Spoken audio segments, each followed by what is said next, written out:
உங்கள் சத்யாவின் full moon sale up to 70% தள்ளுபடி. AC விலை 2ஆம் தேதி முதல் 15% வரை உயர்கின்றது. இப்போது ஏசி வாங்கி பணத்தை சேமியுங்கள். திருப்பத்தூர் மாவட்டம் நாற்றம்பள்ளியில் ஜோலார்பேட்டை தொகுதி திமுக வேட்பாளர் கவிதா தண்டபாணியை ஆதரித்து துணை முதலமைச்சர் உதயநிதி ஸ்டாலின் வாக்கு சேகரித்து வருகிறார். அந்த காட்சிகளை பார்க்கலாம்.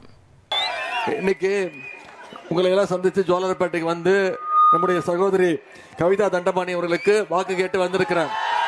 அதே மாதிரி திருப்பத்தூர் பக்கத்தில் இருக்கக்கூடிய திருப்பத்தூர் சட்டமன்றத்தில் இருக்கக்கூடிய 2 வெற்றி வேட்பாளரை தலைவர் அவர்கள் உங்களிடத்தில் ஒப்படைச்சிருக்கிறாங்க. ஆனால் நல்ல தம்பி அவர்களையும் சகோதரி கவிதா தண்டபாணி அவர்களையும் உங்ககிட்ட ஒப்படைச்சிருக்கிறாங்க. அவங்களுக்கு மிகப்பெரிய வாக்கு வித்தியாசத்தில் சென்ற தேர்தலில் வெற்றியை கொடுத்தீங்க. இந்த முறை அதை விட அதிகமான வாக்கு வித்தியாசத்தில் ஜெயிக்க வச்சு சட்டமன்றத்துக்கு அனுப்பணும். செய்வீங்களா? நிச்சயம் பண்ணுவீங்களா? சென்ற முறை வாங்கின வாக்கு வித்தியாசத்தை விட அதிகமான வாக்கு வித்தியாசத்தில் ஜெயிக்க வைப்பீங்களா? செய்வீங்க என்ற நம்பிக்கை இருக்கு. நான் தொடர்ந்து 2 நாளா தமிழ்நாடு முழுக்க பிரச்சாரத்தில் ஈடுபட்டு இருக்கேன்.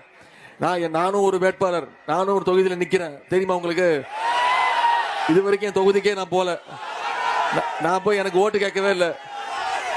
ஆனா என் தொகுதிக்கு போறதுக்கு முன்னாடி இங்கே சகோதரி கவிதா தண்டபாணி அவர்களுக்கும் ஆனா நல்ல தம்பி இவர்களுக்கும் ஓட்டு கேட்டு உங்க முன்னாடி வந்து நிக்கிறேன். ஏன்னா என்னுடைய வெற்றியை விட அவங்க 2 பேருடைய வெற்றி மிக மிக முக்கியமான வெற்றி. நீங்க அவங்க 2 பேரும் ஜெயிக்க வச்சீங்கன்னா நம்ம தலைவரை ஜெயிக்க வச்ச மாதிரி, என்ன ஜெயிக்க வச்ச மாதிரி. அதனாலதான் உங்களை எல்லாம் நாடி தேடி வந்திருக்கிறேன். நான் 2 நாட்களா மக்களை சந்திச்சுட்டு இருக்கேன். அதே மாதிரி நம்முடைய தலைவர் அவர்களும் 2 நாளா மக்களை சந்திச்சு பிரச்சாரத்தை மேற்கொண்டு இருக்கிறாரு. எந்த தைரியத்துல மீண்டும் மக்களை போய் சந்திக்கிறோம்? கடந்த 5 வருஷமா கொடுத்த வாக்குறுதிகளை நிறைவேற்றிருக்கிறோம். என்னென்ன தேர்தல் வாக்குறுதி சொன்னமோ அதெல்லாம் நிறைவேற்றிருக்கிறோங்கிற நம்பிக்கையில இன்னைக்கு மக்களை சந்திக்கிறோம்.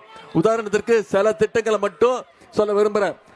நம்ம ஆட்சி பொறுப்பேற்றதும் நம்முடைய தலைவர் முதலமைச்சர் ஆன அவர் போட்ட முதல் கையெழுத்து மகளிருக்கு விடியல் பயண திட்டம்.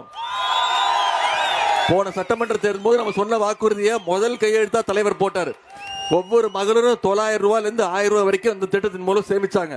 அதே மாதிரி குழந்தைங்க பள்ளிக்கூடத்துக்கு வரணும், படிக்கணும் அப்படின்னு அரசு பள்ளியில படிக்கக்கூடிய 1ஆம் வகுப்பிலிருந்து 5ஆம் வகுப்பு வரை படிக்கக்கூடிய அனைத்து குழந்தைகளுக்கும் முதலமைச்சர் காலை உணவு திட்டம், தரமான உணவு, அதன் பிறகு தரமான கல்வி கொடுக்கப்பட்டது. உங்கள் சத்யாவின் full moon sale up to 70% தள்ளுபடி. ஏசி விலை 2ஆம் தேதி முதல் 15% வரை உயர்கின்றது. இப்போது ஏசி வாங்கி பணத்தை சேமியுங்கள்.